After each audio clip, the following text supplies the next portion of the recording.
So now that we have this crisis, massive efforts being made, several iron and steel manufacturers also getting into the act, producing the oxygen. At this moment, how confident are you as the largest producer of oxygen in the country that India's oxygen requirements are now being met, that we will have enough oxygen where we need that oxygen, and that there won't be more people gasping, choking, dying because we couldn't give them air on time? So Rahul, let me break this up into two parts. One is on the supply chain and the second is on the quantity.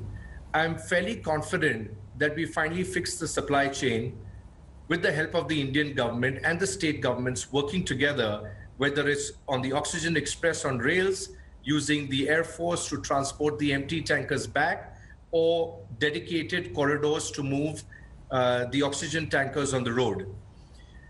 Now we can get the oxygen to every part of the country. We have enough tankers. The government has authorized conversion of nitrogen and argon tankers into oxygen as well. So in addition, we've imported almost 70 ISO containers, which have also been introduced into the system, increasing the capacity of the number of tankers required. What is very difficult to answer is the quantity of oxygen that's going to be required going forward. As I mentioned earlier, that the usage of oxygen is directly proportional to the number of cases that we have. So currently, when we are in the range of 300 to 400,000 cases, we're consuming about 7,000 or 7,500 tons a day of oxygen. Our manufacturing capacity is about 9,000. So we're good till about 9,000. So as long as the number of cases remain range bound where we are right now, I think we're going to be just fine. So it's only about another week or two till we get the supply chain perfectly set. No, so can I just flip what you said to extend what you're saying to suggest that if cases go up, you're saying again we'll be gasping for air. So you can only manage the current caseload of daily COVID cases in the manner in which cases have been rising from 2 lakhs to 2.5, 3, 3.5, 4. Now we're crossing 4 every day. If cases continue to rise with the reproduction rate that they are, you're saying again we'll be gasping. So shouldn't we be thinking ahead? Instead of producing just what we need today, shouldn't we be ramping beyond 9,000 to produce what might be required 2 or 3, 4 weeks from now? Why have we been so lackadaisical in upping oxygen manufacturing so far over all these years, Mr. Jain? So, Rahul, the consumption of oxygen usually happens at the hospitals, and the quantum of oxygen required will be connected to the number of beds that we can add as well.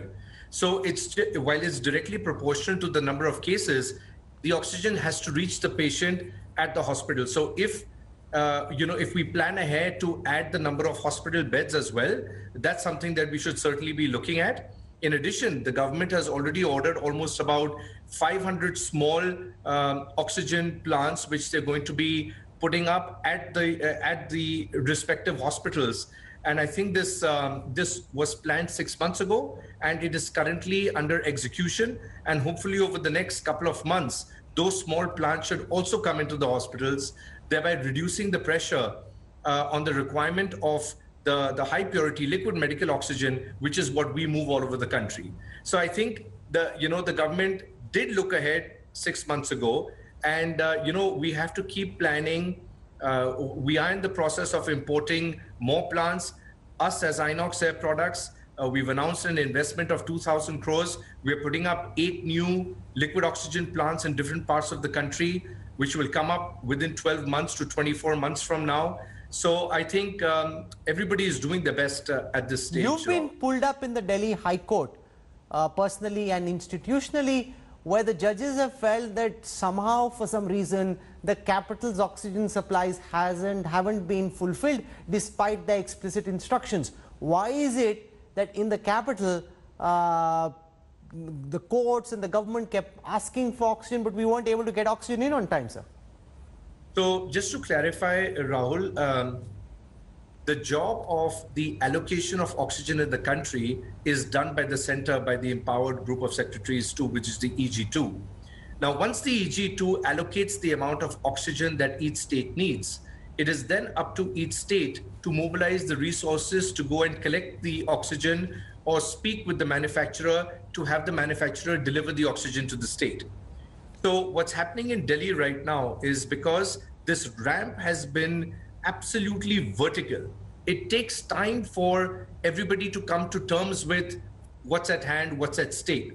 And I think as we speak today, both the center and state are working together hand in hand to get the right amount of oxygen required to the hospitals in time. What happened a couple of weeks ago, we must understand, this is a really dynamic situation.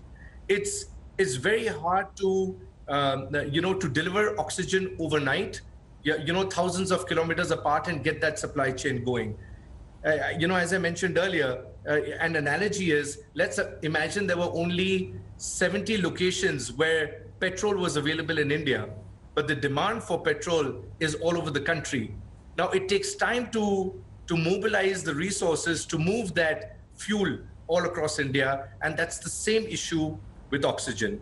But I must say, I think we have it right now, and as long as the caseload remains the same, I don't see any issues going forward. I'll leave it over there. Siddharth Jain, for joining us on this broadcast, thank you very much. We wish you all the best. In your success at this moment lie our collective lives. So we hope that you're able to mobilize fast enough, ensure that there's oxygen available, ensure that there is no pilferage, ensure that oxygen reaches those who need it the most. Thank you so much for joining us. Siddharth Jain from Inox.